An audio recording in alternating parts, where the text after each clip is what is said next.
Kenapa orang panggil dia ayam goreng berhantu kak? Sebab kalau dah try sekali, dia mesti nak repeat lagi. Sebab dia menghantu.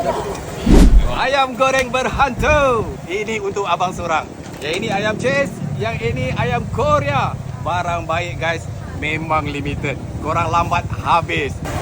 Ni resepi rahsia ni bang. Oh, besar-besar bang ayam ni bang Berarti Satu hari anggaran dalam satu hari 150 ekor. 6 ketul ayam RM17. RM17. Dia macam-macam bahagian. Ada tengah, ada kepak, ada isi. Boleh pilih-pilih lah mana nak Boleh, customer boleh request. Boleh pilih. Kalau nak beli satu-satu boleh lah. Seketul berapa? Satu ketul RM2. Kalau yang original sahajalah. Dia tak ada sos tanpa sos. Oh, ini dah sos Koreanya. Ayam Korea ni kita celup sampai bagi habis. Semua ayam kena. Sos buat sendiri. Sos kita buat sendiri homemade. Dia rasa-rasa ala-ala Korea Melayu lah. Selain kat sini mana lagi cawangan ada kak?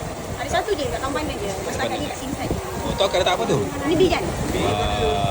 Melempah kak Cheese kita tak kena insya-Allah. Apa yang dalam gambar video sama juga apa yang dapat. Ya, kita ada ramen cheese dengan ramen Korea. Oh, ada juga? Kat sini sebab siapa yang suka makan pedas-pedas tu kan, ada suka makan Maggi ramen campur dengan ayam. Okey, saya try kak, saya try. Okey, so ni dia ada 3 ketul ayam lah. 3 ketul ayam. Ramen kat sini pun top seller juga. Top seller. Okey, tengok pun dah terliur dah ni. Kita cuba ayam Korea dia. Celup dengan sos garlic. Bismillah. Oi, sedap oi.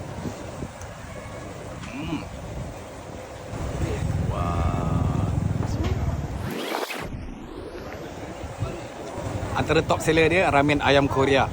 Bismillah. Not bad.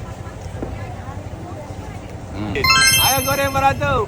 Peace yo.